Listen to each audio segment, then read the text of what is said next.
as I mentioned earlier, not all mold inspection companies or remediation companies are the same. Many other companies, their standard of care might be here, but for the segment of the population that has conditions like we talked about, hypersensitivity, underlying health issues, or maybe even mysterious illnesses, you're going to need a standard of care that's up here. You're going to need a company that has the background and the understanding to be able to help guide you through that process and consult with you in an appropriate way.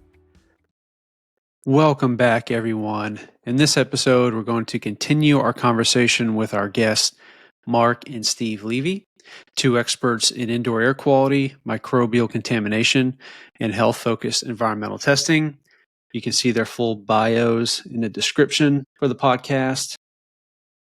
We ended last episode discussing the different approaches to mold inspections in our industry and the need for health compromised individuals to have a more thorough assessment and testing done to really understand what next steps are in regards to their home and health. Today, we're going to pick back up that conversation and see what other advice Mark and Steve have for those in the middle of their mold journey. Thanks for listening and welcome back to the Mold Show.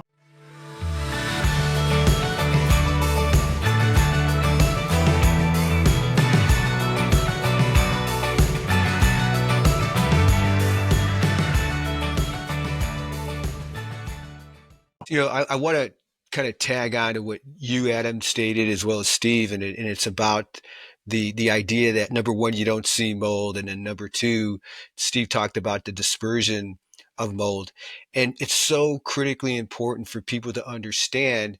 And this is Inspection Institute for Cleaning Restoration Certification. Again, the IRCRC, they state this in the S520. There's different conditions when it comes to mold. Condition one, Steve talked about a normal ecology. That's their definition for that. Condition two is the actual spores and fragments and toxins that are really the byproducts of these mold colonies, which would be a condition three. So in other words, you have the physical growth of the mold itself. Sometimes you see it, but I'm going to tell you, most of the time, guys, Sean, you know this, as well as Adam and all of us, most of the time you don't see it, right? Because it's hiding behind the walls, it's under carpeting, it could be concealed on furniture and so forth.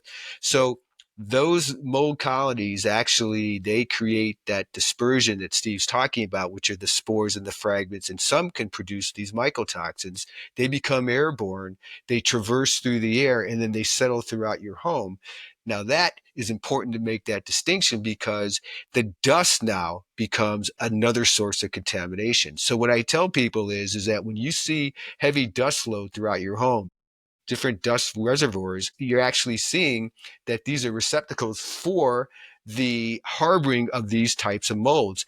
And that's what people are actually being exposed to. They're being exposed to these particulates that are actually being airborne and put into the air and getting into their breathing zone. And so that's an important distinction to make. And the other thing too is that when you think about why people don't really understand this is because there's so many opinions that are out there. I mean, look at the medical community. I mean, the allopathic, what I call more traditional medical community versus the functional medical community have two different thought processes when it comes to mold and exposure to mold. Many of the allopathic doctors, traditional doctors, don't even see mold as an issue, which is ridiculous. And I see this all the time when I get into certain types of litigation cases, because I do expert witness work as well. And you can see on the defense side how they talk about how mold is everywhere and all mold is the same, which in essence it's not.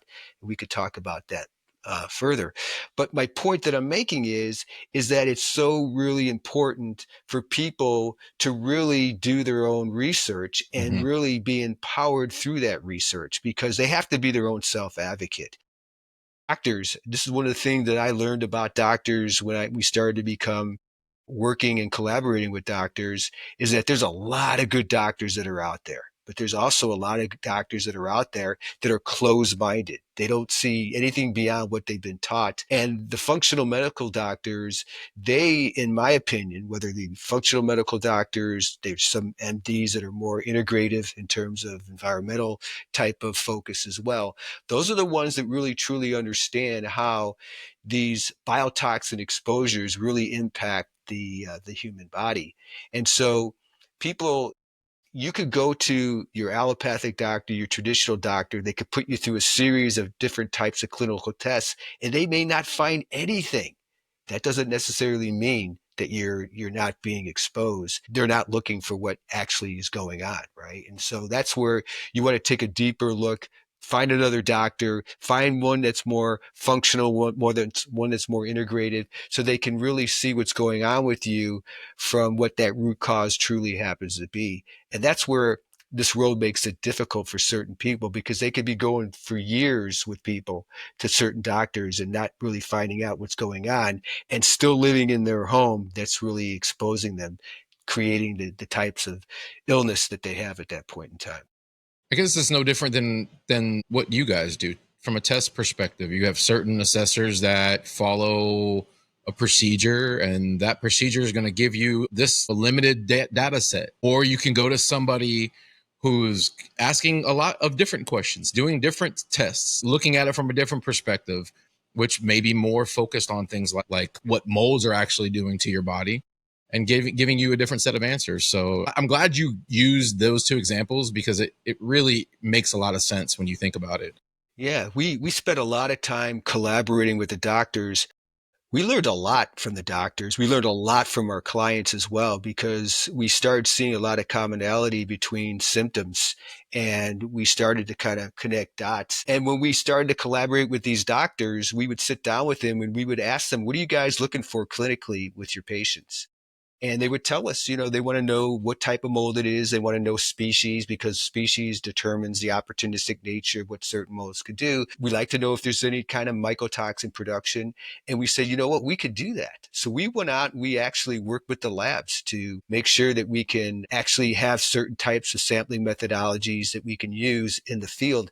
And this is where it differentiates us from everybody else out there. You talked early on that the typical company are doing air samples, maybe doing surface samples like tape lifts or what have you. But those, you have to be very careful, because air samples, they're a snapshot in time. They're going to give you either a 5-minute or a 10-minute pull, but they're only going to show you what's going on at the genera level. It doesn't tell you what type of species that you're dealing with. And when you're dealing with molds, there's hundreds of different types of species that fall under various categories. Like Aspergillus, there's like 300 different species of Aspergillus. Penicillium, there's different types of species, roughly a couple hundred under there as well. And when you look at things from an air sample perspective, or even a tape lift, they do it under microscopy, which is underneath the microscope, and they cannot make the distinction between certain molds, only at the genera level. So Aspergillus and Penicillium, they're actually lumped together. That's why you see on the report Aspen, because they cannot make that distinction. I didn't know that.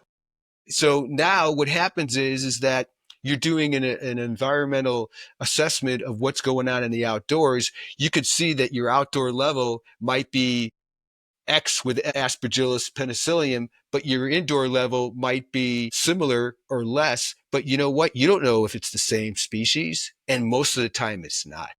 So that's why we started to develop, working with certain types of sampling methodologies. For example, like DNA formatting. The DNA formatting, you can get that with the ERMI. People are very familiar with ERMI. It gives you a panel of 36 different molds that they break up into two groups. Group one being water damaged molds in their species. Group two being more of the common molds. And now you're able to see more of a line item basis, get more detailed in terms of what are the true indicator molds that are there. And that's really much, much more important data, because it could give you a historical perspective of what's been going on from a water damaged mold type of indicator. And that's where we like using the DNA side of it. And then we also like to be able to test to see if there's any type of mycotoxin production, as well as bacteria. So as Steve alluded to earlier, we could test for whether it be endotoxins or whether it be actinomycetes.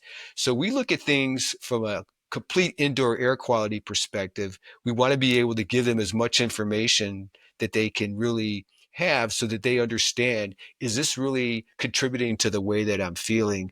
And is the house really truly the cause of it? And it's amazing when we start to look at the clinicals versus what we're finding in reference to the data that we're providing based on the DNA, based on the toxin types of samples that we have. And Sean, you can actually, you know, tap into what I'm saying here, because you see it all the time as well as Steve, is that we're connecting dots, right? And Yeah. people are now seeing that we are actually really showing that it truly is the problem. The house is the problem. Whereas other companies that were brought in, because they did air samples or they did tapeless or whatever, they gave them a false sense of security. So that's where the disruption occurs. It's in our ability to take further steps in using technology that's not really being taken into consideration or even being thought about when people are going into those particular homes that are actually having people that are sick. So, and I'd like to add in, about ERMI, because, that is a discussion and a conversation that many people will say, well, ERMI is illegitimate. And I would say that I would say it's the main probably disruptor in our industry right now. I would absolutely agree with that, Sean. I would tell you that, we don't look at it from the standpoint of how it measures up with other homes, even though it's a really good indicator. I mean, the genesis of the Army was one where they wanted to understand the likelihood of a potential mold problem within a home. So they took some 1,100 homes, half of which were water damage, the other half which weren't. And so they were able to come up with a scale. But we don't really look at the scale. To us, the scale is really not what's important. What is important to us is the population of molds that are in the environment. That you cannot, I mean, I'm going to state this again. You cannot say that that doesn't exist. It's impossible. So if you got certain mold types that are in the environment that can produce certain kinds of mycotoxins, that is really what we're looking for. We're looking for those types of molds that are within the environment, that have dispersed throughout the environment, that can produce certain kinds of mycotoxins. And you can't say that that's not a data point that is not valid, because we're seeing that many times the people who are impacted are finding those same mycotoxins within their body, and we're able, through this DNA formatting, be able to show the types of molds that are in their environment that are producing those toxins. I guess I could see where people can make the argument that it's not valid if you're only looking at that one data set, right? Just the ERMI. But when you're comparing it to all these other different types of tests you're doing in the home and you have validation of the sources within walls and so forth, I still don't see how people can argue the correlation when you're putting all the pieces of the puzzle together. Well, that's a good point that you're bringing up. I think that at the end of the day, people need to be better informed why they're being Hmm. used, because what we typically do is that we cast a wide net, right? And so what we want to show, because what's interesting is that many people think that their mold problem is isolated, but it's not isolated, because your mold problem can actually impact the entire home. And so what we want to do is that we want to understand, where are these manufacturing plants, they call them manufacturing plants, located. And that's where we do very, what I call sniper oriented type of sampling, where we do wall cavities and we do other types of things to ensure that we can identify where they're located. But more importantly, we talked about the two different types of contamination. It's that physical growth of where we want to be very focused in terms of identifying where they're located, but more importantly, how have they impacted the home? Because if you look at it as a factory and you think about that as an analogy, and it's being actually in its manufacturing mode, what do you see? All that smoke coming out of the stack, right? And then it's spread throughout.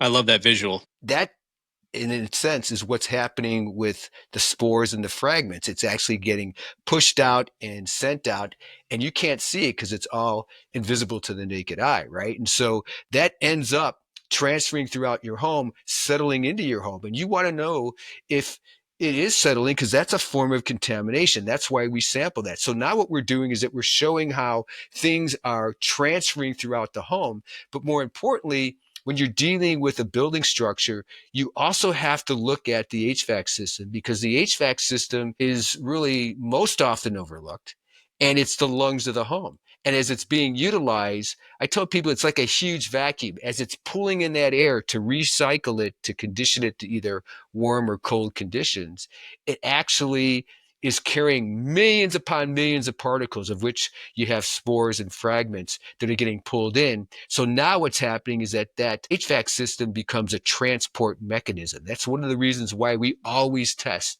100% of the time the ventilation system, because it is a transport mechanism that's redistributing these contaminants and perpetually redistributing it as it's being used. But more importantly, because of operationally how these units work, they create a lot of moisture and so forth. The influx of that air carries these particles. They start to accumulate a lot of dust, and that dust is where the food source comes in.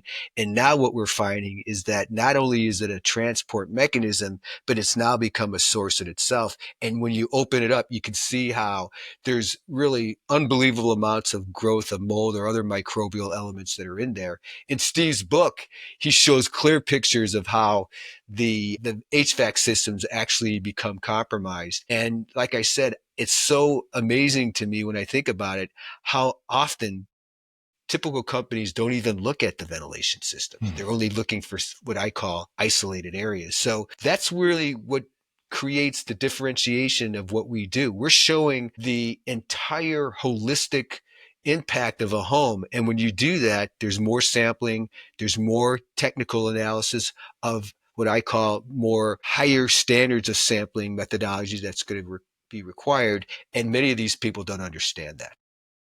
It always blows my mind how many people are just blown away at the fact that we can test for mycotoxins in the home. I think a lot of people, when they think of mycotoxin, is so associated with food, they think, oh, if I just clean up my diet, I could probably get these out of my body. But people don't realize we are seeing these toxins in the indoor environment. Aflatoxin, ochratoxin, trichothecenes, a few different others. I mean, we're seeing these in the home and really affecting people.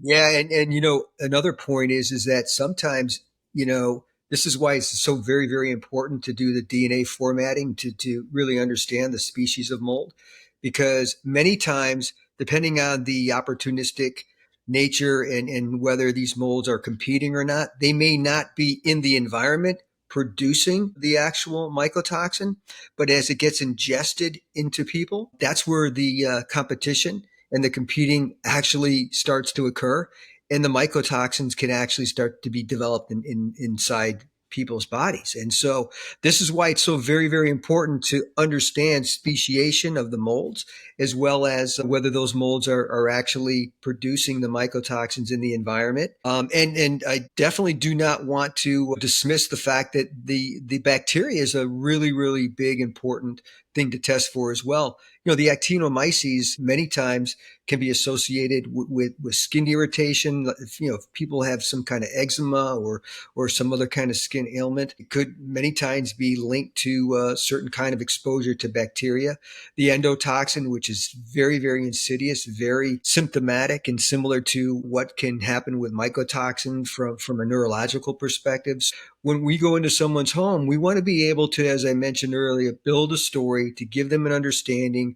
Is there these kinds of exposures that potentially could create an issue? And if so, where are those areas? As Mark alluded to, we take a very, very focused approach to finding the source areas or these manufacturing plants. And then guys like Adam go in, remediate, clean it up, and bring the burden down to hopefully bring their home to a sanctuary that can support their healing and transformation back to health. Before we go much further, anytime, and Sean knows this because I get on the soapbox anytime HVAC comes up, because to me, it's typically enemy number one in my mind, especially when it's contaminated or grossly contaminated. I want to pick your guys' brain. I feel like it's a problem. Not only is it a problem, the HVAC industry doesn't care. A lot of times they're unqualified to even discuss it. They call it mildew. Like they're out there pumping out disinformation, and nothing is changing. Like it's just the way the systems, especially central air systems, from the air handler to all the components, from the plenums to the ducts to the junction boxes. There are so many potential failure points and installation issues and the types of materials that they're using and the mastics and all these things that ultimately provide these breeding grounds for molds. And avoiding it growing in your HVAC system is difficult to do on its own without any type of event. The type of maintenance you get on your air conditioner typically doesn't include somebody going and inspecting every component outside of the mechanical components. And so by the time you're aware you have an issue, unless it's right in your face, growing on the actual air handler, or right there where the tape, starts to come off and cold air blasts down the side of the cabinet and you see growth all over the mastic and whatnot, most people think that the interior, their systems look good. If they look up at their vent, it's clean inside. But the junctions, which are made of fiberboard insulation boxes, are porous. And ultimately, if they fail anywhere and they start leaking cold air, condensation starts to form, and they're typically disgusting inside because they're coated in dusts, and dust, as you guys know, have spores in them. And then the growth process just starts in new systems, in 6-month-old systems. And so I don't know. It's frustrating to me because, I just don't see a way through it. It's just something that continues to be an issue, will probably always continue to be an issue unless they figure out a way to use better materials and better installation processes to get away from what they're using now. Again, sorry, I went off on tangent. No, I think you're bringing up some excellent points, and Yeah. it really begins with education, and the call them the homeowner, the client. They need to understand more about what kind of questions that they ask before they bring people into their home. Because as we've been talking about, not all mold inspection companies are the same. You can, clearly we've made a distinction between typical versus what we have been doing, as well as what Sean does and so forth. And so, but that holds true with the HVAC contractors as well. There's some HVAC contractors that are out there, very, very good contractors that are mold literate, right? And these are the ones that you really want to be able to bring in, because they're going to understand from a building science perspective how these systems can actually be impacted. As you know, these systems, they're like huge vacuums, as I said, and they're not hermetically sealed. So where they're located is really critically important to understand the environment that they're housed in. And what we find many times, whether they be in an attic, whether they be in a crawl space, those could be really detrimental areas for them to be housed in, because typically a lot of these are areas where they're not even being looked at. And there are, most of the time, more likely than not, I will tell you, is that they're going to have some type of microbial issue that's going on that people are not aware of, and it's getting pulled in. And to your point about the junction boxes as well as the ductwork, if you look at the studies that are out there, I think roughly 16 to 17% of all ductwork leak. There's duct leakage that's there, which means that things are getting pulled into the system. And to your point, in these areas, these junction boxes are micro environments. And so if they're creating certain types of hot, cold, differential type of scenarios, so condensation starts to develop, now you got mold because you got the food source and that dust, as we already talked about. Now you got a problem with your system, and now your system's a source as opposed to that just being a transport mechanism. So it is definitely a major issue that the HVAC system is something that needs to be looked at. And I would ask the listeners, if they're looking for a HVAC contractor, to look for one that's mold literate. Ask the questions. Are you mold literate? I can't tell you how many times I've heard from people saying that their HVAC contractor said that mold is a normal situation inside your system. We see it all the time. No, it's not normal. No. It's not something that should be happening. It means there's something wrong with your system that needs to It's not normal. It's just common. I think that's the better word. And so common doesn't mean good, right? Common doesn't mean that it should be there. It just means that they see it all the time. And that in there lies the problem. It's such a widespread issue. And even after we remediate buildings and HVAC contractors come back in, and whether they're cleaning or replacing the systems, it's always a concern of mine ultimately. And even, with my own home, how do I keep it outside of incessant inspection? How do I keep it from creating conditions where growth will start to occur in the coils, in the cabinet, in all those areas? So well, everything's about maintenance, right? And so, home is a very needy system.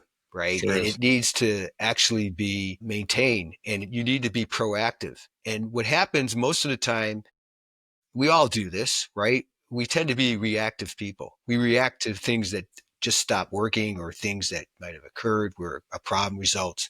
And we're not really taking the initiative to be proactive, to think about how can I prevent those things, right? And so things are really more of creating action items for preventative measures, right? And that's where you want to bring in people that are professionals, but bring in the right people, ask the right type of questions in terms of, is this guy going to be the right person for me in terms of the fit that I'm looking for? And when you come in and maintain it, to your point, Adam, what are you doing? I mean, what is your protocol? What is your work order in terms of what you're going to do with my system? And are you going to open it up as opposed to just changing the filter? Because they think they change the filter and everything's okay. No, it's not, right?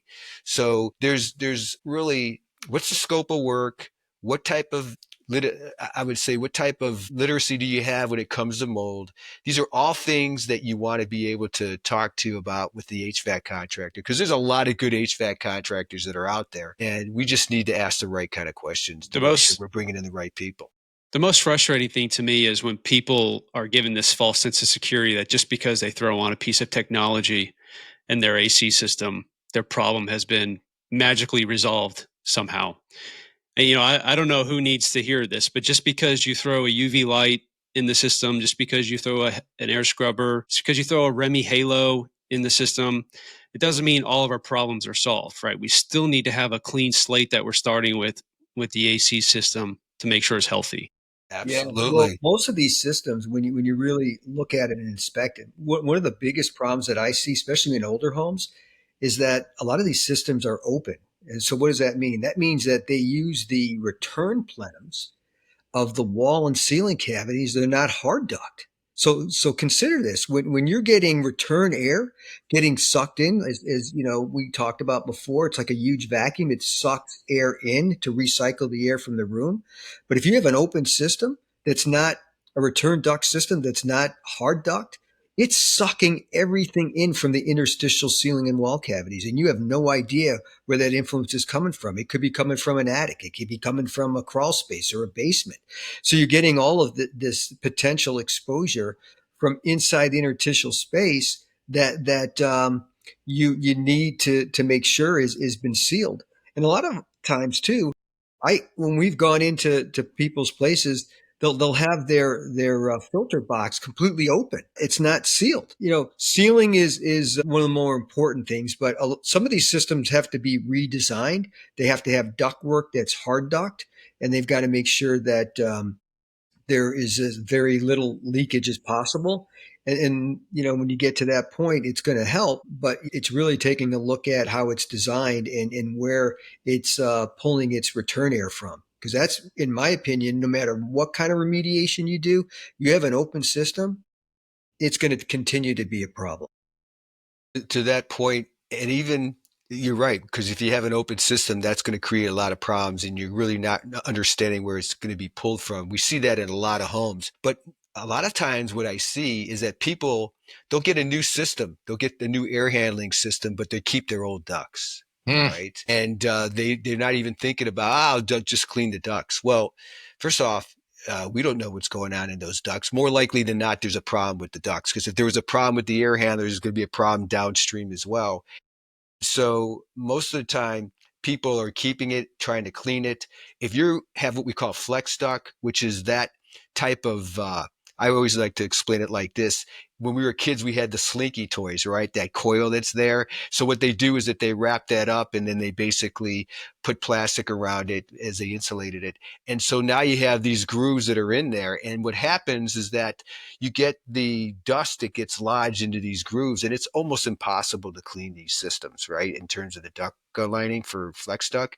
So I tell people, if you got a mold problem, unfortunately, you want to replace the flex duct, because it's not going to be something that you can appropriately clean. As I mentioned earlier, these are all micro environments. And so you're going to find that there's going to be issues that are downstream. And if you do try to clean it, the way that they do it is some type of couple of ways: an air pressure system mechanism that they use to try to dislodge it, or they use a brush, right? But that brush could be very, very much of a problem because it can actually, as it's spinning around and rotating, it can actually create tears inside the ductwork and make it even more worse than what it is. And I had that happen to me at my home when they came in. They actually used a brush, and it was so, I'll call it, damaging, that it actually, I opened up the vent and I saw this clear sign of a tear and the insulation coming out of it. And I knew right then and there it was from what they did.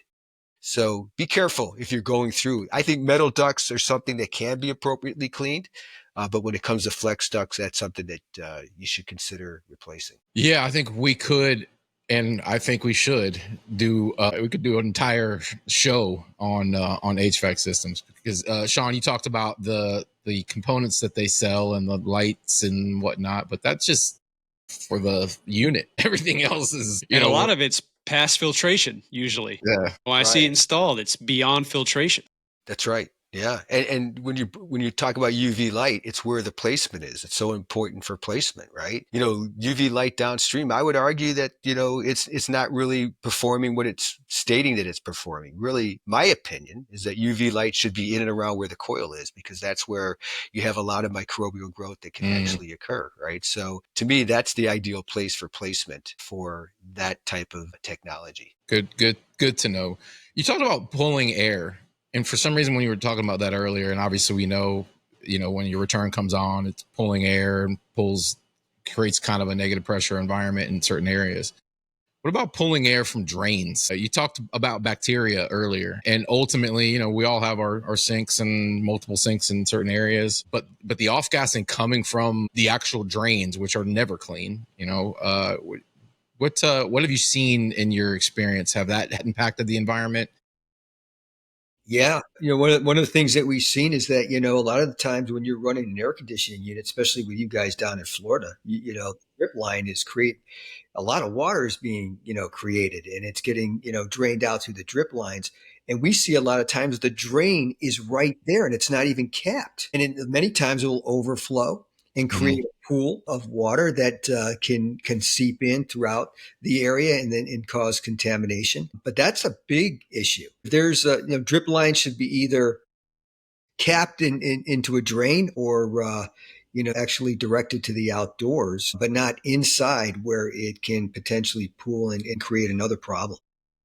And as far as like certain types of drains and so forth, if you don't use your drains, that's a problem too, because you can get like various types of odors, like rotten egg smells, things of that nature. But if you're smelling something that's kind of foul and odorous from your drainage, you're going to want to bring in a plumber, and you're going to most likely, again, everything's about maintenance, right? I think on an annual basis, people should have their lines snaked to make sure that there's no issues that are there. So you have your line snaked. I'd also would talk to the plumber about what would be a really good product that we can use as we go along, just to pour down to make sure that it's a product that can help keep it clean and so forth. You don't want something that's going to be corrosive. I don't recommend bleach. Bleach is very corrosive, but there are certain products that you can actually use to pour down there. But snaking your drain lines and putting down environmentally safe products, I think, is probably a wise thing. And again, it's all about maintenance of your home and taking the proactive approach to really make sure that that's on the list of items that should be done on an annual basis. Yeah, but we become so micro focused in the process. I'm always, and you guys spoke to the traps drying out. It happens in environments where we're running dehumidification. If you don't flush the drains or cover them, they will dry out, and you will smell sewer gas in the environment. And that can happen in a home that you don't occupy a lot too. That's especially right. if you're keeping the conditioned space running, it will dry out your traps, and then eventually you're going to have that issue for sure. If I can leave something for people, I think at the end of the day, the most important thing is to become educated, right? And the more educated that you are, you're becoming your own self advocate. One of the things that I've learned is that, as I said earlier on, you're going to get many different opinions, and some opinions that you're going to get are from people that you really have a lot of faith in and you look up to. And, many times those people may give you opinions that really are not appropriate opinions. So you have to challenge what you're hearing. And the only way that you can challenge that is by really reaching out and doing the proper education. There's a lot of good different types of podcasts. This is one of the ways that you can learn more about mold is listening to these podcasts. And I would actually have people continue to do that. But whatever you could do to really actually learn more about mold and its impact on health is going to be important. But the one thing that I will leave with you today is make sure that you really ask the right questions to the people that you're bringing into your place. Make sure that they have worked with, if you're sick and you have health issues, make sure that they have a background in working with people that are sick and that they have a good, solid plan of action in terms of how they're going to come into their home. Ask the questions. What do you do? What's your methodology? And how are you going to test? And what are you going to be able to help me derive from the testing that you're getting? And how can I use that to, number one, help me correct any issues that are found, but more importantly, be able to connect the dots with the medical doctor that I'm working with as well. And so you could do that with the inspection company. I highly recommend that you really take the time and search for good quality people that are there. And then also the same thing with the remediation contractors, making sure that they've worked with people, because the standard of care throughout our industry is very different from one company to the next. As I mentioned earlier, not all mold inspection companies or remediation companies are the same. Many other companies, their standard of care might be here, but for the segment of the population that has conditions like we talked about, hypersensitivity, underlying health issues, or maybe even mysterious illnesses, you're going to need a standard of care that's up here. And you're going to need a company that has the background and the understanding to be able to help guide you through that process and consult with you in an appropriate way that's going to get you to the other side of where you're at. I will say that going through mold and being sick through mold is a very, very difficult thing to go through. I know this personally through my own significant other who was actually impacted by mold. She was bedridden for over 5 years and she was able to overcome that. Let me just say, those people that are going through the point of time now where it just feels like it's, no help in sight, or there's just no way out of it. There is. It's about making sure that you get out of the environment that you're being exposed, avoid that environment, and look for the appropriate doctors. And again, asking questions with those doctors, making sure that they have the ability to understand exposures with mold or other biotoxins, and challenge people. Don't be afraid to challenge people. Even challenge the ones that think that what you're saying may not be true. Don't be pushed back. Don't let those people convince you that what you're going through is not real, because at the end of the day, it is real. You're experiencing it. We know that people that are experiencing exposure, that are becoming sick, they know more than anybody about what they're going through and how it's impacted them than anybody else. So try to do that. And I want to thank you guys again for giving me the opportunity to have a forum just to reach out and to help other people, because that's really what it's all about. Yeah, and I like to echo that. But if you guys don't mind, I'll actually promote my book, If These Walls Could Yeah. Talk. So Mark talks about education, guys. What really inspired me to write this book was everything that Mark said, and in it, not only does it take you through a step by step of how we actually inspect the home, but it goes into testing and give you a really good understanding about the testing, but also how to find appropriate inspectors as well as remediators. So it's on Amazon. It's called If These Walls Can Talk by me, Steve Levy. And guys, I want to thank you so much for the opportunity to talk with you and share our story, and would be available at any other time if you guys want to, expand this conversation and bring in more discussion. Yes, Absolutely. strongly recommend reading Steve's book. He lays out perfectly what we do, why we do it, and how it's beneficial for our clients. And guys, I couldn't have made closing statements any better myself. Adam, I hope you feel the same way. They close it out perfectly for us. Yeah, I was gonna say, selfishly, I don't want it to end, and I enjoy these conversations. Somebody joked that me and Sean are weird because we like talking about mold, and we do. We're passionate about it, and ultimately, having guys with your knowledge, your base of experience is, man, you're right. The only way to get through this is to educate, and I know I learned a lot today too. So I appreciate you guys coming on. Thank Yeah, you. thanks, guys. Take care, guys. Take care. Take care. See ya. The content in this podcast should not be taken as medical advice. While our goal is to educate, the hosts are not medical professionals, and the opinions expressed are their own. For any health concerns or questions about mold exposure and its effects, please seek the advice of a qualified healthcare provider.